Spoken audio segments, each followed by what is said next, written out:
中学校3年生の算数多項式割る単項式.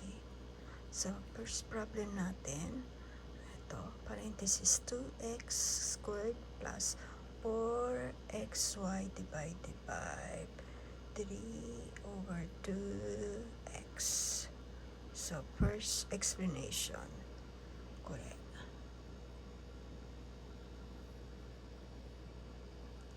ang una natin gagawing explanation ay divide by. Gagawin natin yan, magiging times siya.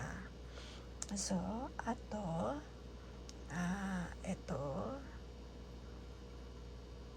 ang basa dyan ay 2x.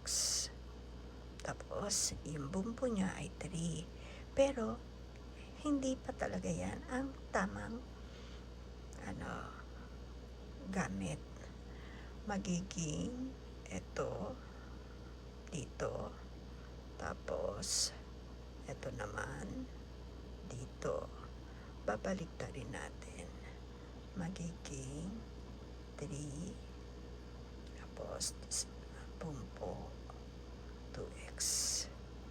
Yan. So ito yung gagamitin na natin. So compute na tayo. 2x. Ang pangalawang step natin ay bunpai hosoku. Pag sinabing bunpai hosoku, alisin na muna natin itong parenthesis. At pagsasama-samahin natin yung mauna muna yung magkakamuka. Gaya nito, 2x squared. Hindi, ito, times na siya, no? Times, ito na pala siya. Ito na siya. Hindi na ito ang gagamitin natin. Ito na. So, yung bumpo niya ay 2x. Pero silang x, diba? So, magkamuka. So, dito ang 3. And then, plus 4 x y. Ganyan siya.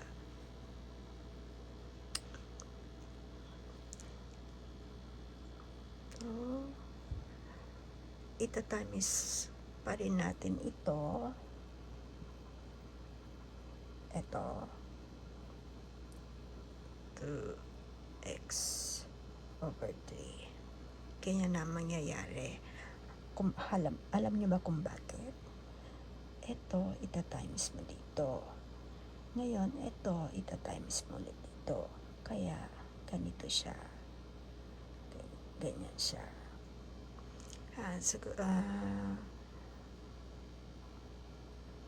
Sa first year, second year, siguro, kung natatandaan ninyo, may ganun sistema. So, susunod, i-compute na natin 2x squared times bumpo na 2x 3. Answer, 2 times 3 equals 6. Then x2. And don't forget ito, 4x y times 2x 3 is equal, 4 times 3 is 12. So ito, lagay ulit natin dito. Kalimutan ko. Ito. Nakatingin kasi ako sa cellphone. Dahil pag di ako tinitingnan yung cellphone, hindi nakukuha yung mga buong quezon. So, yung pang-apat, 5 step, one step, second step, third step, fourth step. So, pang-apat na, yung kay Meno. Kesan, mada, uwatte nai. これは約分する。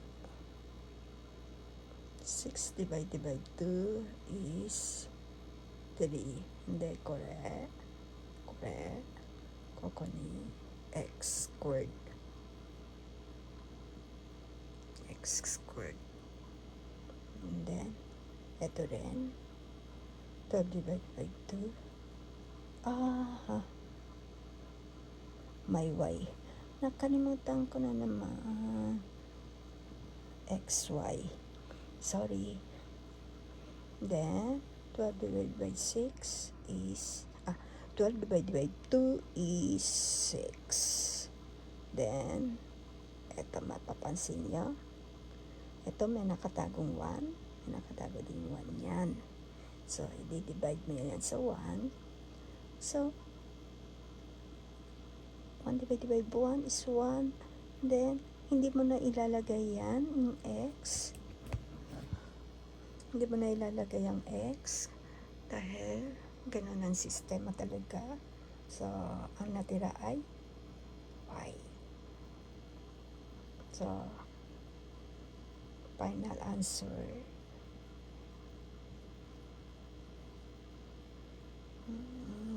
ay 3x squared plus 6y.